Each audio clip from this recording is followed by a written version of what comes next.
So hormone imbalance or hormone deficiency or hormones that are not optimal in a man, that typically is fatigue. That's usually the number one complaint. They can have erectile dysfunction. They can notice a loss of muscle mass or the ability to maintain muscle mass, a loss of libido. And I think the biggest thing is also that they complain about is energy, lack of energy in the afternoon, napping, if people are napping more. But then the biggest thing I think is the ambition and drive piece. So that same part of testosterone that causes you to have an erection or sexual interest also causes you to be driven to be confident in business transactions, to be um, aggressive in the gym if you're a gym guy, to lift a heavier weight, to climb a mountain if that's your thing, or to accomplish a task, challenge yourself physically, win at a sport. For guys, there's varying degrees of that, but for guys that are typically driven like that, they might notice that that's lessened a little bit. For ladies, I think probably the biggest signs, if they're still menstruating, of course, it could be really heavy menstruation, really heavy periods, more frequent periods, heavy cramping, really bad PMS or premenstrual tension syndrome, which everybody's familiar with. If they're postmenopausal, it can be hot flashes, foggy brain, lack of sleep, lack of the ability to fall or stay asleep, and the inability to handle stress calmly. It's a mouthful. There's a lot of potential symptoms. It's a pretty broad question, but I think those are the main things.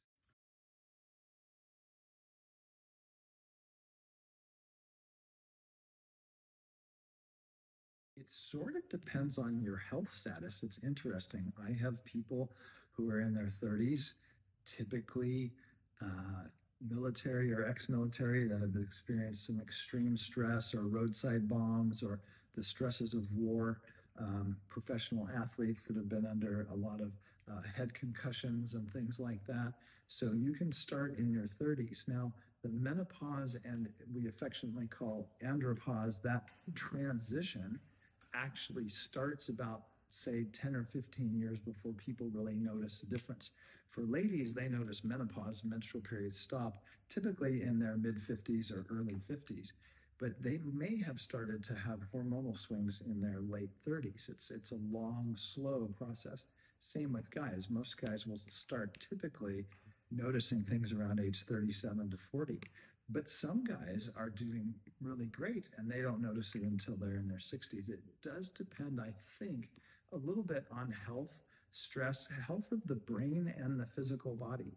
I think people that are under extreme stress, they actually get almost a central hypogonadism or a central loss of the stimulatory drive to produce hormones, or again with concussions, heavy stress, PTSD, roadside bombs, those types of things. Now, I have a couple of guys that I know that are in their 60s that exercise like crazy, super intense physical exercise, track and field kind of stuff, and they're burning calories like crazy every day and making a lot of lactic acid, don't have a lot of stress financially. They're pretty cool.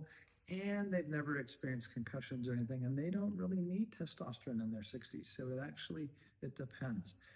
So it really depends on, I think, the health status of the person. But I would say most people start noticing, the average person, late 30s, early 40s, definitely by 50s and 60s for sure.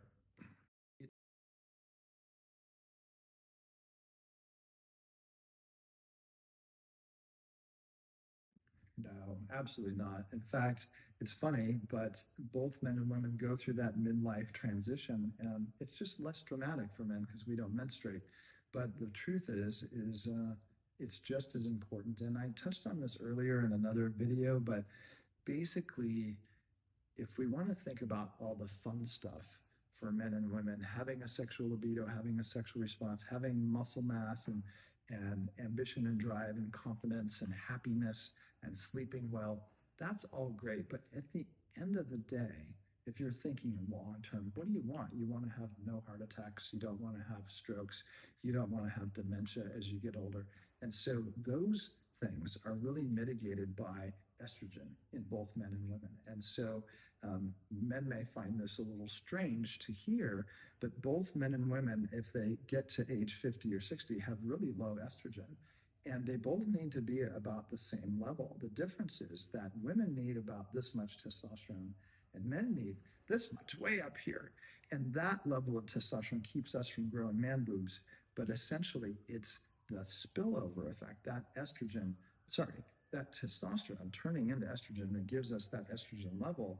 And that's where the long-term preventive health benefit is. It's really in the estrogen for both men and women.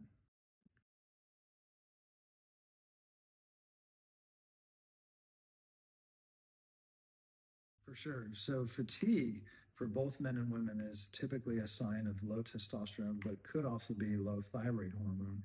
And absolutely, if you notice that you're napping more and you never used to nap before, or you can't stay awake in the afternoon, certainly we have to look at things like sleep and sleep quality and rule out things like sleep apnea. All that's very important. And of course, thyroid hormone is definitely important for energy. And but testosterone is often the culprit in both men and women. Brain fog is interesting. The adrenaline that comes along with testosterone and estrogen supplementation does actually help the speed of thinking in the brain. But generally speaking, the estrogen is the most important hormone, and it has to do with the hippocampus in the brain where we turn short-term memories into long-term memories. It's very estrogen sensitive. And if estrogen is low in either a male or female, you can have foggy brain, and that's often a complaint. Believe it or not, both men and women need a certain amount of estrogen to have good brain function. That sounds a little weird for guys out there, but the truth is that estrogen is the secret to longevity with testosterone replacement therapy. Brain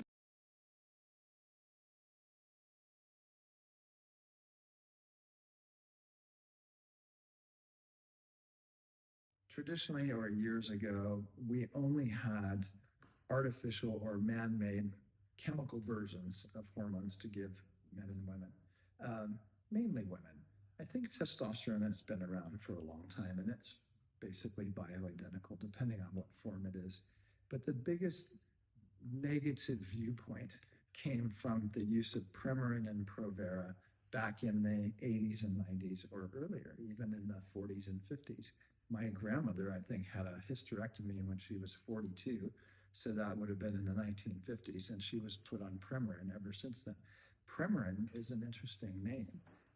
Premarin stands for pregnant mare's urine. So it comes from a pregnant horse's urine, and a pregnant horse actually has a lot of estrogens in her urine. The problem is there's also a lot of unnatural or unbioidentical hormones to human ladies that were also in that Premarin, and so that may have caused some badness. But the real culprit that gave non-bioidentical hormones a bad name is the unnatural progestins. And they are not progesterone, they're not bioidentical, and they have none of the same functions except for balancing the estrogen in the uterus of a lady. So the unnatural progestins are in all birth control pills, and they're in the hormone for birth control called Provera. They're in the Mirena IUD, and they all do a really good job at keeping the uterus from building up and bleeding. And they are good as a contraceptive against pregnancy. The problem is that in the largest trial that was ever done on women in hormones, and the results came out in 2002, it was the Women's Health Initiative trial. And that trial showed an increased risk of breast cancer, heart disease, thromboembolic events, which is blood clots, and gave all hormones for women a really bad name.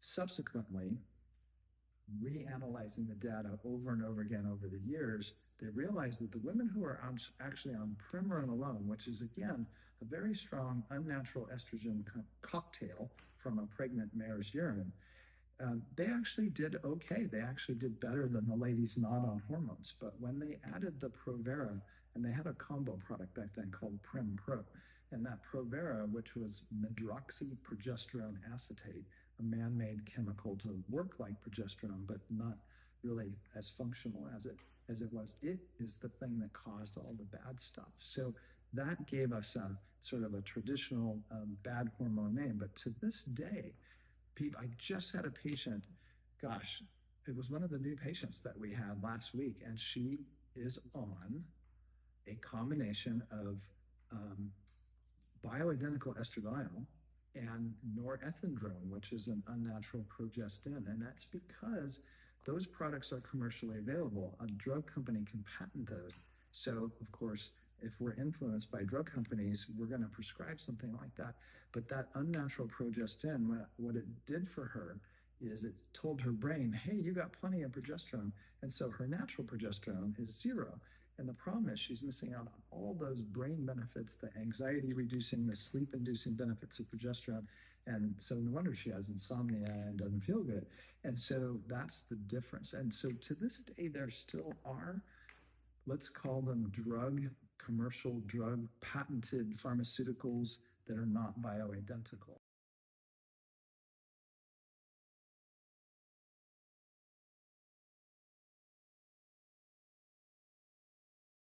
It's remarkable, but truthfully, it really only takes a matter of days. I mean, it's pretty amazing.